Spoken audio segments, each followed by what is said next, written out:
Hello, welcome to this week's Plymouth Science Park Together webinar. We're delighted so many of you have been able to join us this morning. I hope you've all got your cups of tea and coffee to hand.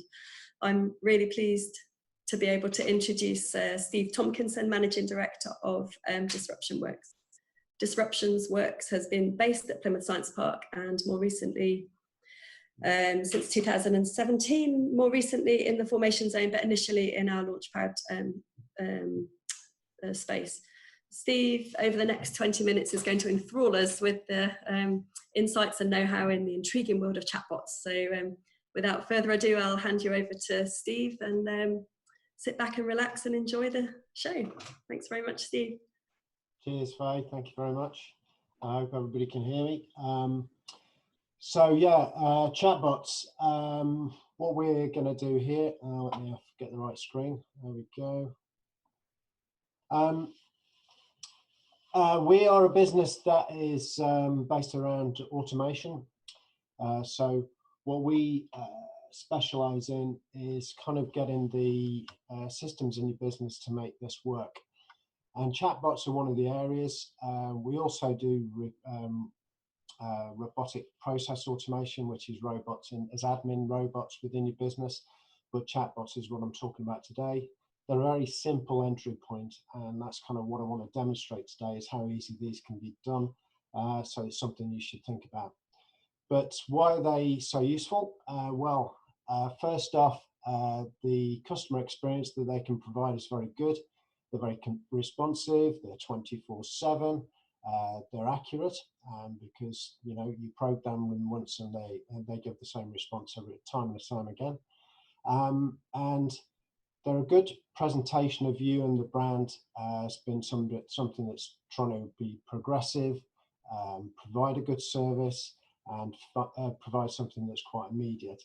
And from a team perspective, teams love them because it takes this mundane kind of role away from people to answer the same questions all the time, and just really taking that kind of day-to-day standard questions that everybody has away from the people on the ground. And that's more important now because, of course, we're all running on skeleton staff and stuff like that.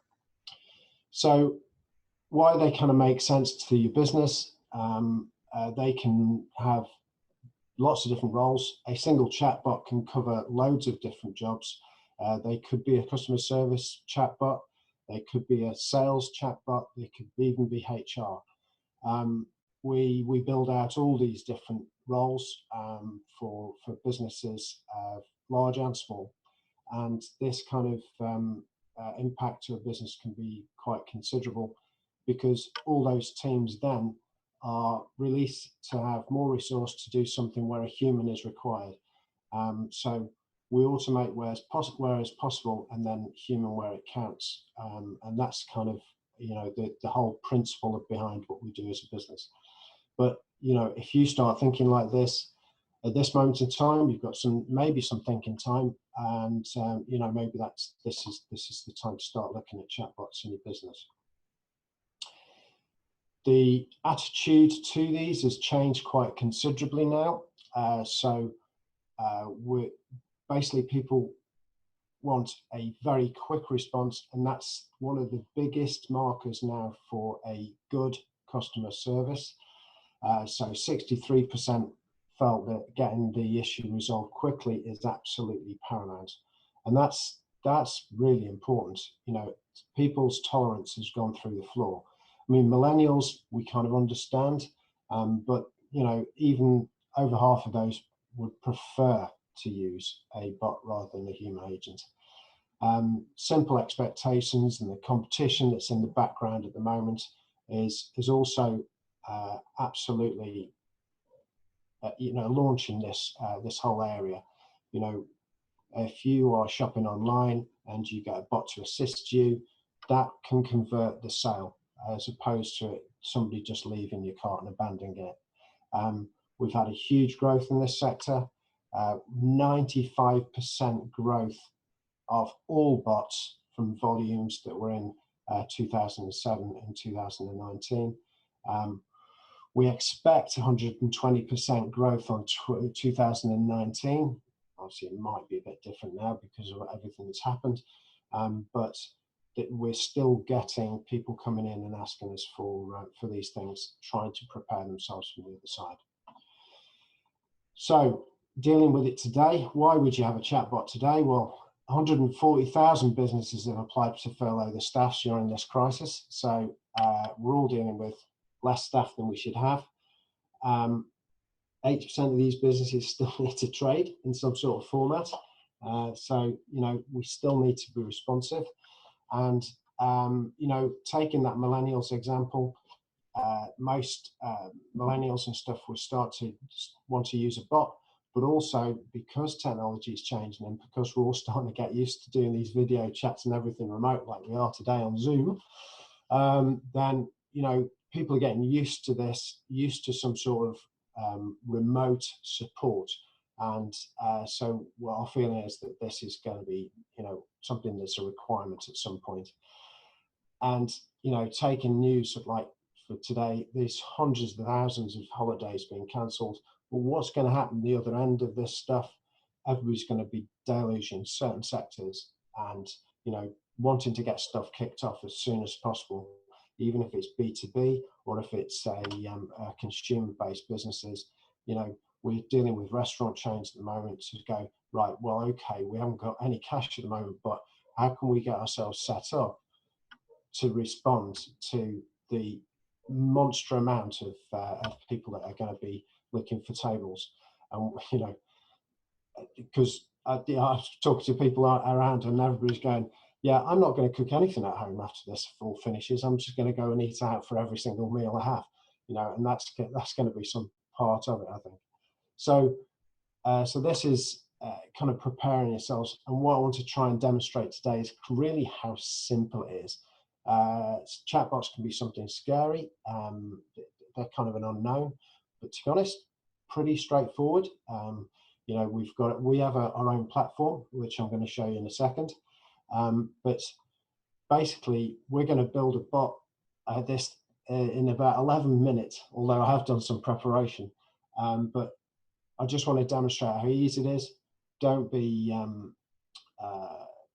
too worried about how much is involved, because you can just keep building and building and building on these. You know, to be honest with you, they're easier than doing website stuff because there's less formatting involved. It's just about what you say because they're conversational. So let's build a bot. Now, what I've had to do here is video what we're doing because of the format we're doing this stuff in. But what I'll do is narrate what we're going to do and what we've got sorted out. So bear with us on this, and hopefully this will work fine. So I've done predictably a Plymouth Science Park bot, and this is our admin that we have. So bot build is our platform, and we can make this look however you like. So number one, let's stick ourselves a logo up there. Let's call it something. So I reckon we'll call it something more exciting than that, and we'll make it PhaseBot, shall we? So that's now PhaseBot. We'll have a little intro message as Phase Alter Ego, and we'll make it something that's close to the Plymouth Science Park's colours. We can do the hex exact, but we'll pick a blue. So this is just personalising it and making it yours, makes it dead easy. Like I said, very little formatting involved in this stuff, pretty simple. So there we go, and we've now got ourselves a little icon that's now our bot image. So what we do is we make stories. Now I've made some stories in this already, or I have done, but what I want to do is just show you how easy it is to make a little conversation.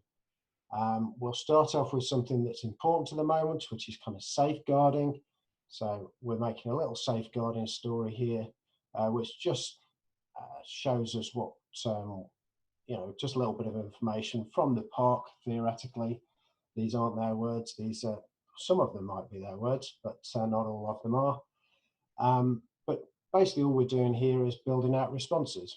So we started off with an image, so that default header is an image, and now we're just doing a few responses. If somebody's interested in safeguarding and finding out a little bit more about how people are, then we're building out a few responses. So all we're doing is putting a bit of copy together, and off we go. Now that's quite a lot of copy in a conversation, so we can slow that down. So we put some typing indicators in. So we just slow it down a little bit, and we'll see all this in action in a minute. So all we're doing is pushing this up, going, okay, let's delay it. Let's allow them to read that piece of text. So I'll do that, a couple of bits. So all very WYSIWYG, no code involved. It's all very straightforward. Now we've asked them, do you want to put the team in touch? We've also got some forms that we've built on that I've pre-built for this. So we're going to plug a form into this. Now this particular form will email a member of the team, any member of the team, multiple members of the team, whatever it needs to be. So easy communication, nothing too complicated, but just ask a few questions. And then if they're not interested, then we pop them back to a menu and give them some more options. So we're going to save that now, and we've got ourselves a story. So that's a straightforward kind of conversation, little bit of content. We could have had as much or as little content. We could have had options in there as well. But now I want to do a lead generation one. Now, one of the things, because we're a bit closed down at the moment, is that people can't necessarily deal with a lot of incomings. We're currently dealing with a couple of football teams. So QPR's bot's about to go live. And what we've done with them is they've got things like people want trials and that type of stuff. So they want to do to capture leads based on that, but in a format they can manage at some point. So what we're doing here is because it's PSP, we're doing a simple lead gen based on the fact that we want to take inquiries in about office space, but we can't show them around, we can't do anything. So we'll deal with that at the other end.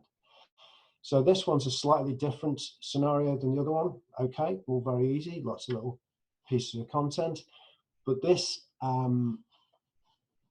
contact method is going to now build our spreadsheet.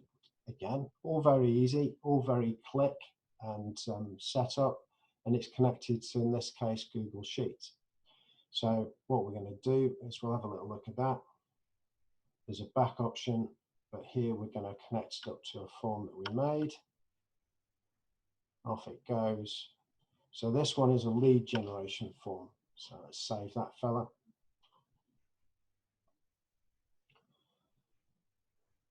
There we go, and we just made ourselves a little lead generation journey. Now this would then ask the person to fill out a form, which we'll demonstrate in a second. We have to start somewhere as well. So this is a little welcome story that we've done. So little welcome opening, which we'll see in a minute, and a little bit of a paragraph, and then the menu. So a common menu, nice and easy, all clicks together. We'll link it up now. We're using that menu. So we've got it there. It's got nothing much in it at the moment. So what we're going to do is we're going to link up a few stories, the ones we've just made. So how are you for that safeguarding story? Office space.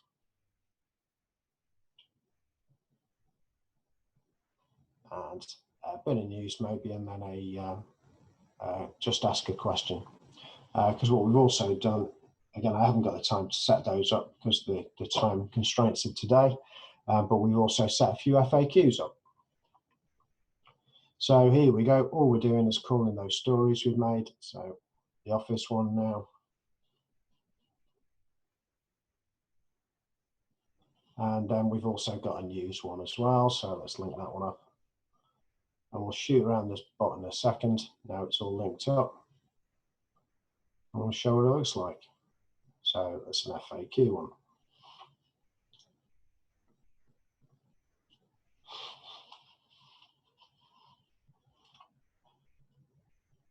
So, okay, so there we have it. So let's have a look at and test this bot. So we've got a little test bot we can do. If you look down the bottom right, you can see the little PSP logo coming up. And our introductory paragraph says, "I am a phase alter ego."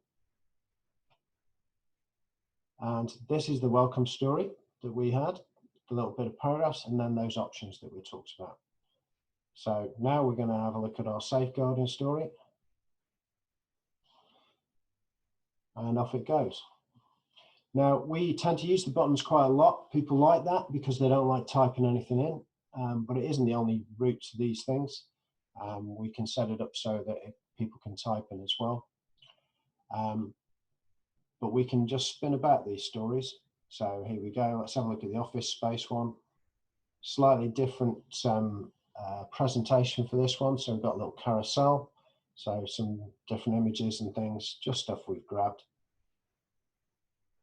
And then we had a little bigger delay to allow you to have a look at those carousels and then the story and the contact information. So here we're going to leave some details. So now this is the form starting to kick in and it's asking us conversationally about the details. So this is really friendly interface to this stuff. And it's taking my details in there. But all this is very straightforward to set up.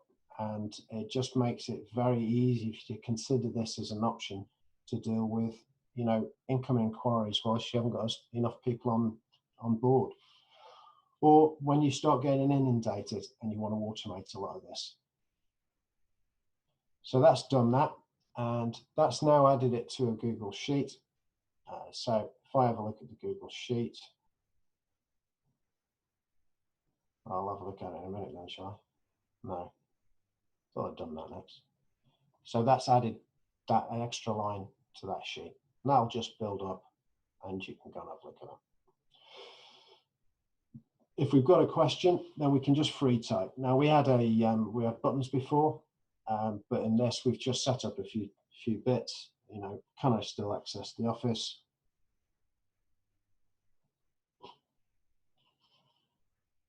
And then a response back, give some details.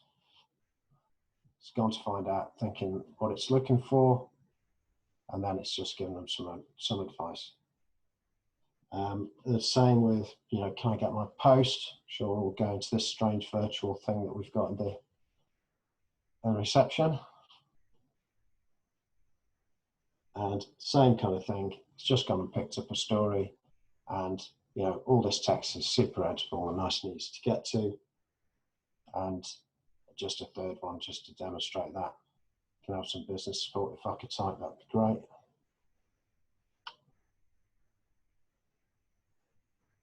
And then off we go, it goes and gets it. So again, there's an option here to do a form at the end of that FAQ and put you in front of one of the team, you know, to say, you know, give me some business support. Can I get some information on that? So on this occasion, we're not going to do that. But we've also got some options like news. And the news is pulled in from a feed. And this feed is dynamic from the Science Park stories. So those are some of the latest stories that Science Park's posted up for this month. And it's just pulling them in. So it's as simple as that. And we could just click through and read on those. So there we go. So pretty straightforward, all that. And that's just very simple, but it's we've been running for about 8 minutes and we've been looking at it and testing it. And it just really took that long. You know, a bot probably take a couple of hours put together in total. That's really no time at all. So very straightforward kind of thing. And if we then want to publish the bot, it's super easy to stick it on your website or connect it up to your Facebook page. It's really that simple. So take a bit of script and off you go. And obviously YouTube's decided to give us some other options. Okay, so that's my quick demo for that. So I'm now going to go to the next slide, if I can get out of that.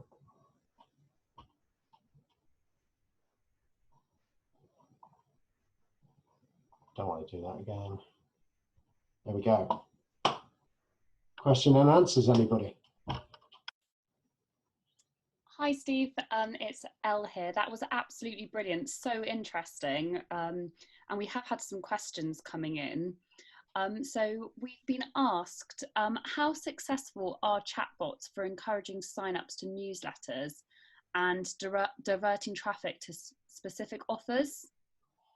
It depends on your business. So if you've got a nice clear messaging and you start signposting people towards the chatbot, then you get some really high open rates of messages coming through Facebook, so trying to get engagement.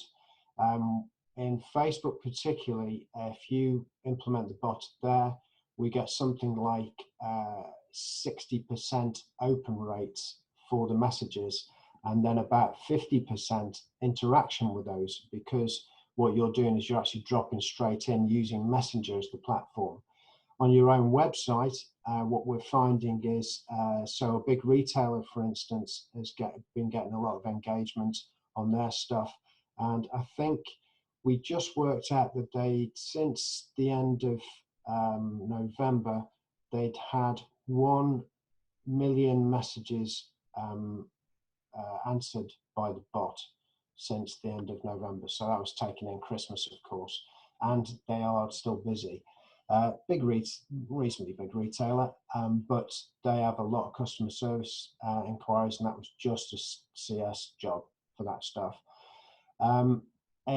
Actually converting people depends on your content, of course, so the stats are a bit vague on that in some way, because it's business to business, but the people like to do this because they get instant responses and feel as though the thing has happened straight away. But because you can engage so well through Facebook, then the engagement is really high because you're actually raising a notification inside their phone.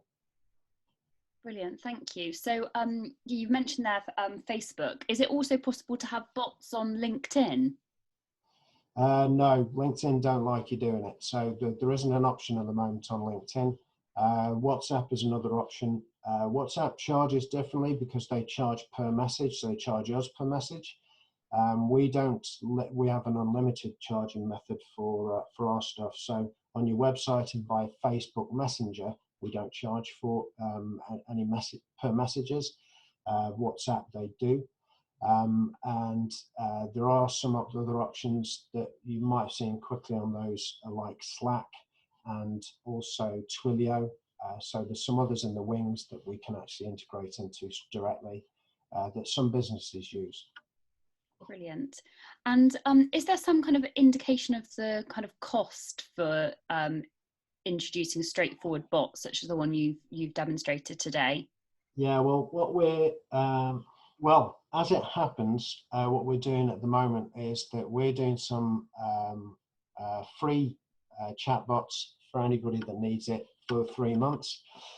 And then what they can do is if they want to just take it and run with it and have it live and do whatever they want with it at the other side, then we'll just charge them for the monthly fee, which is about 450 quid a month.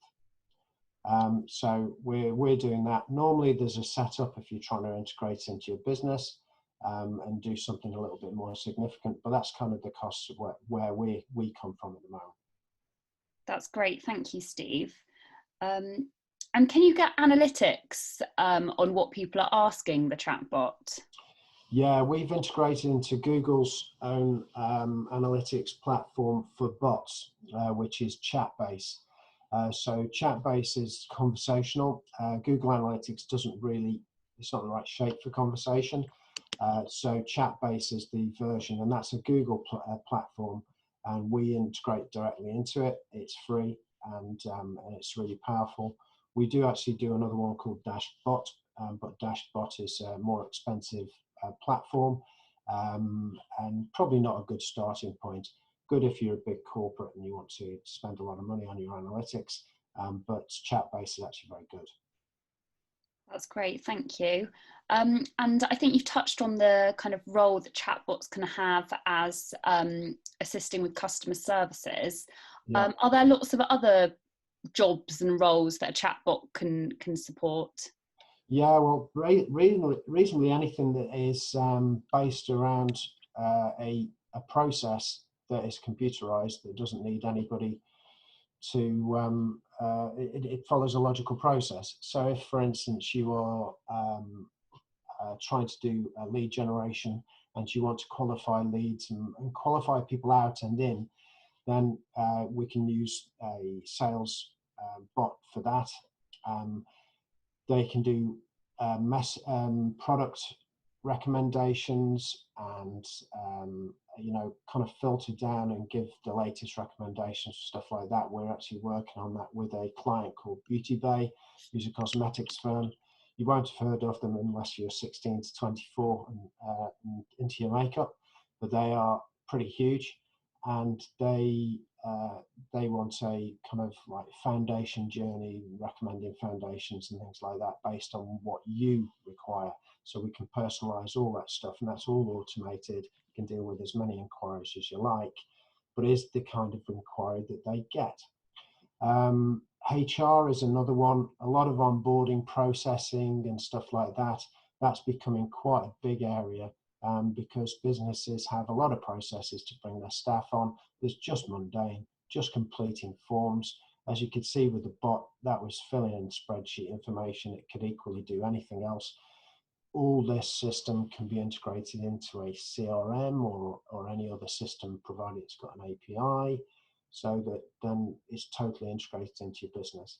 You know, we currently integrate into a number of different systems that are bespoke to clients, or they are big systems that they have, and you know, all that stuff is there to do. So they can be as integral to your business as possible. All that costs money, but the cost savings are pretty dramatic. You know, if we're dealing with 70% of your incoming inquiries, which the bots can do, then you know that's significant savings internally. That's great. And I think we've got time to just quickly squeeze in one last question, which is probably something that lots of people would be worried about, which is how often can a bot get it wrong? You know, can it pick up the wrong keywords? And, you know, does it always take into account the whole question somebody's actually asking? Well, what we tend to do is we tend to target based on a keyword connections. So we can be quite specific. There is some machine learning involved in that. So early on, the bots get it more wrong than right. But we actually circumvent that a little bit by putting extra training into the bot before we deliver it usually. So that those questions, for instance, those FAQs were based on a combination of keywords that there has to be in the sentence. So it would usually get the right intent and the context of that question because you placed the right keywords in there. So if you're reasonably smart about it, it's not too bad, and it's not difficult to do. That's brilliant. Thank you very much, Steve. I'm now going to hand back over to Faye.